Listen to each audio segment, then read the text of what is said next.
Hello guys, আবারও আসলাম narration টপিক্সে। যে set two থাকে টোল্ড হবে, আর যদি সেট টু দিয়ে যদি কোয়েশ্চেন বোঝানো হয় তাহলে আস্কড হবে। আর যদি কখনো কোনো রিকোয়েস্ট বোঝানো হয়, রিকোয়েস্ট ভিত্তিক,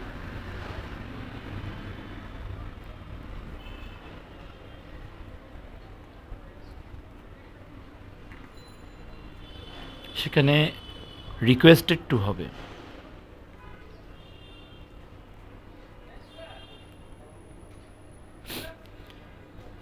সেট টু থাকলে টোল্ড হবে, কোয়েশ্চেন বোঝালে সেট টু দিয়ে আস্কড হবে। আর রিকোয়েস্ট বোঝালে কোনো একটা প্লিজ শব্দ দিয়ে যদি রিকোয়েস্ট বোঝানো হয় তাহলে রিকোয়েস্টেড টু বোঝানো হবে। যেমন please a glass of water,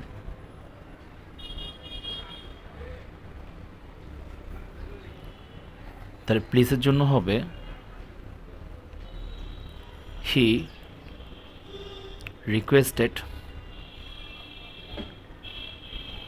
two.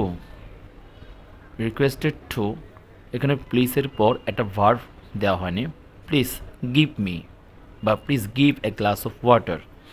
তাহলে হি রিকোয়েস্টেড, রিকোয়েস্টেড প্লিজের জন্য রিকোয়েস্টেড, এরপর গিভ একটা ভার্ব, ভার্বের আগে একটা টু ব্যবহার করা হবে। টু হলো একটা ইনফিনিটিভ, একটা ইনফিনিটিভ, ইনফিনিটিভ টু ব্যবহার করা হবে। টু এর পর verb to give, to give a glass of water, glass of water.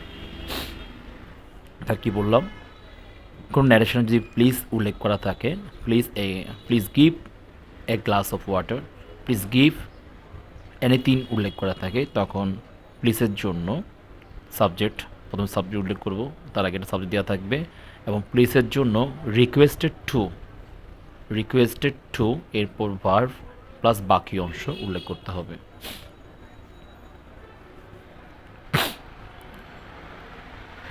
কোনো উইশিং থাকলে, কোনো বার্থডে উইশ, এনিথিং উইশিং থাকলে, উইশ বোঝালে কোনো গুড মর্নিং, গুড নাইট বা anything, any wishing or birthday wish, তখন এভাবে হবে হি উইশ, হি উইশ উল্লেখ করা হবে, he wish that,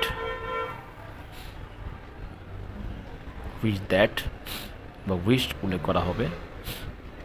good morning, good evening, good afternoon or any wishing.